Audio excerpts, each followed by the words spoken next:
जय जवान जय किसान। भारत के पूर्व प्रधानमंत्री डॉक्टर लाल बहादुर शास्त्री जी ने ये नारा दिया। आज इस नारे का जिक्र इसलिए क्योंकि आज मैं बात करने वाला हूं किसान बिल की।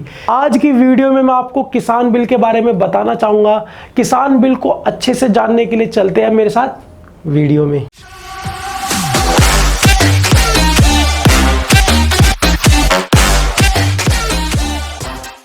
नमस्कार दोस्तों, मैं एडवोकेट कपिल भाकर एक बार फिर से आपका अपने चैनल में स्वागत करता हूं।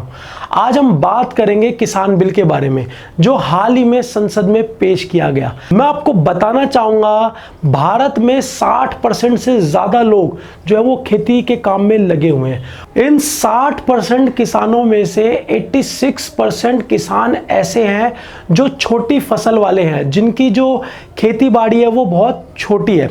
भारत में इस बिल का बहुत विरोध हुआ। ज़्यादातर विरोध हरियाणा, पंजाब और पश्चिमी उत्तर प्रदेश में देखने को मिला। किसानों का कहना है, किसानों का मानना है कि ये उनके साथ भेदभाव किया जा रहा है और उनको उनकी ही जमीन से हटाया जा रहा है। और विपक्ष पार्टियों का ये कहना है, बीजेपी, क्योंकि बिल बीजेपी ने पास किया है, तो विपक्ष पार्टियों का खासकर एसपी और कांग्रेस और जो भी अलायंस पार्टी है उनका ये कहना है कि ये बिल जो है वो गैर संवैधानिक है। अब तक क्या होता था, मैं आपको लेमन लैंग्वेज में बताऊं, किसान अपनी फसल को मंडी में जाता था और मंडी में बेचता था, जिसके लिए उसको मंडी टैक्स भी देना पड़ता था, आढ़तियों के साथ उसको सेटिंग भी करनी पड़ती थी, तब उसको उसकी फसल का दाम मिलता था। और अगर उसकी फसल मंडी में नहीं बिकती थी तो सरकार उसको एक मिनिमम सपोर्ट प्राइस पे करती थी, जिसको एमएसपी कहते हैं। इस बिल के बाद किसान की मर्जी है कि वो अपनी फसल को मंडी में बेचना चाहता है या डायरेक्ट किसी कंपनी को बेचना चाहता है। किसान इस बिल के बाद स्वतंत्र है कि वो अपनी खेती को, वो अपनी फसल को किसी को भी बेच सकता है पूरे भारत में। तो इस बिल के आ जाने के बाद जो एक सबसे बड़ा डिफरेंस है वो यही आएगा कि जो मंडियां हैं वो खत्म होने की कगार पर आ जाएंगी। इसके साथ जोरदार विरोध के बाद भी यह बिल पहले लोकसभा में पास किया, फिर राज्यसभा में पास हुआ और उसके बाद प्रेसिडेंट के साइन हुए और अब ये कानून बन गया है। अब पूरे भारत में इंक्लूडिंग जम्मू एंड कश्मीर में भी ये बिल लागू हो चुका है। तो दिखने में इतना अच्छा लगने वाला बिल, फिर भी उसका इतना जोरों शोरों से विरोध क्यों हो रहा है? इस विरोध को जानने के लिए, इन विरोध के रीजन को जानने के लिए हमें इस बिल के कुछ फायदे और कुछ नुकसान को समझना पड़ेगा। तो मैं सबसे पहले वीडियो में आपको इस बिल के फायदे बताता हूं। सबसे पहले हम कुछ फायदों की बात कर लेते हैं। तो नंबर 1 फायदा है अवॉइड टैक्स। अब से पहले क्या होता था, जब किसान अपनी फसल को मंडी में बेचता था तो उसको मंडी टैक्स देना पड़ता था। इस बिल के आ जाने से मंडी टैक्स जो है वो बिल्कुल एबॉलिश हो गया।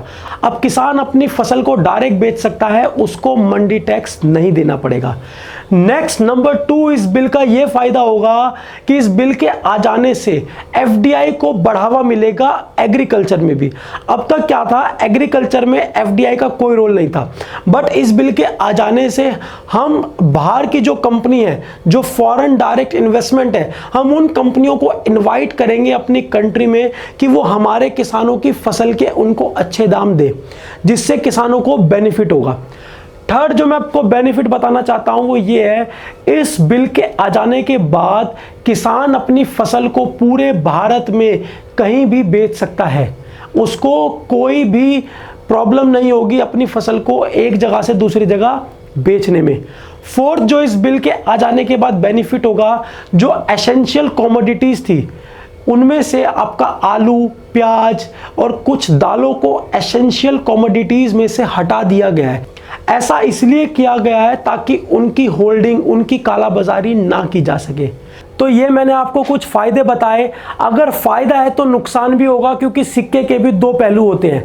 तो साथ ही साथ हम इसके डिसएडवांटेजेस पे भी फोकस करते हैं कि इस बिल के आ जाने से क्या नुकसान होगा और किन वजहों से ये बिल को जो है वो विरोध का सामना करना पड़ रहा है, वो आपको डिसएडवांटेजेस के बाद पता लगेगा।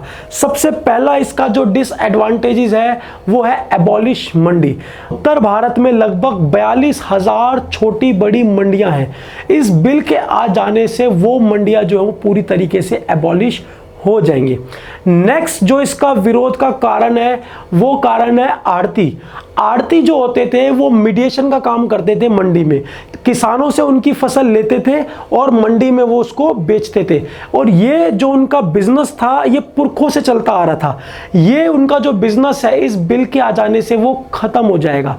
तो आड़ती भी इस बिल का जो है वो जोरों शोरों से विरोध कर रहे हैं, क्योंकि उनका जो पुश्तैनी काम था वो जो है वो खत्म हो जाएगा। नेक्स्ट इस बिल का जो मैं विरोध की बात बताऊं उसका रीजन है कि एमएसपी, गवर्नमेंट हालांकि कह रही है कि वो एमएसपी पे करेंगे, बट कुछ लोगों का कहना है, कुछ किसानों का कहना है, कुछ विपक्ष पार्टियों का कहना है कि इस बिल के आ जाने के बाद किसानों को मिलने वाला एमएसपी नहीं मिलेगा।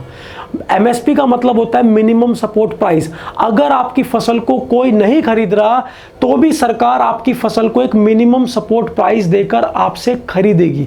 तो लोगों का विरोध करने का कारण यह भी है कि इस बिल के आ जाने के बाद एमएसपी जो है वो पूरी तरीके से खत्म हो जाएगा। हरियाणा, पंजाब, पश्चिमी उत्तर प्रदेश, इन स्टेट का, इन विपक्षी पार्टियों का विरोध करने का एक कारण और भी है, क्योंकि इस बिल के आ जाने से मंडी टैक्स खत्म हो जाएगा और भारत में मंडी टैक्स स्टेट के लिए एक रेवेन्यू का अच्छा सोर्स है। अगर ये बिल आएगा और किसान अपनी फसल को डायरेक्ट बेचेगा मार्केट में या ऑनलाइन या ऑफलाइन किसी भी मोड पे, तो उसको मंडी टैक्स तो नहीं देना पड़ेगा। तो गवर्नमेंट का, स्टेट गवर्नमेंट का रेवेन्यू खत्म होता है। इन सभी रीजन के कारण जो है वो ये बिल जो है वो विरोध का सामना कर रहा है। और लास्ट में हम कंक्लूजन पे चलते हैं कि ये बिल अच्छा है या बुरा।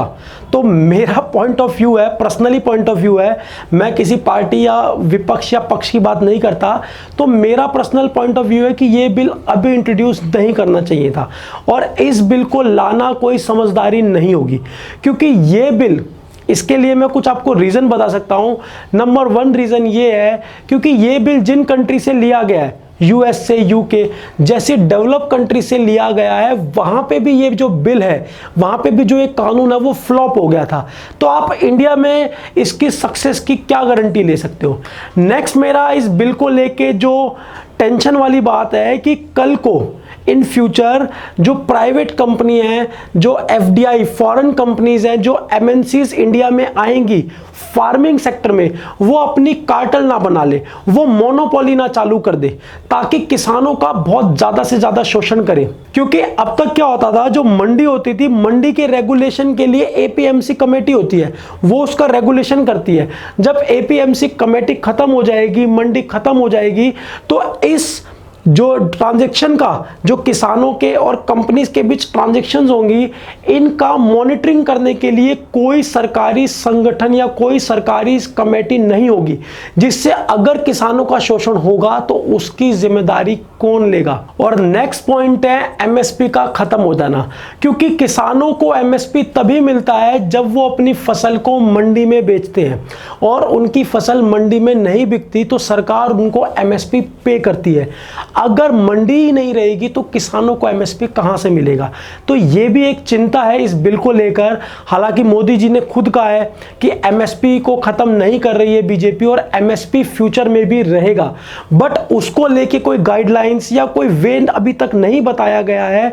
हालांकि गवर्नमेंट ने कहा है मंडी भी एग्जिस्ट करेंगी और ये नया बिल भी एग्जिस्ट करेगा, बट अभी इनिशियली तो ये बिल बहुत अच्छा लग रहा है और किसान इस नए बिल की तरफ जाएंगे, बट धीरे धीरे उनका शोषण होना शुरू हो जाएगा, और जिसकी वजह से मंडी सिस्टम ही उनको बेटर लगने लगेगा। किसानों को अपनी फसल बेचने के लिए क्या बेस्ट ऑप्शन रहेगा, इसको लेकर अभी गवर्नमेंट भी क्लियर नहीं है। ठीक है दोस्तों, आज की वीडियो में इतना ही। उम्मीद करता हूं आपको यह बिल समझ आया होगा और आपको वीडियो अच्छी लगी होगी।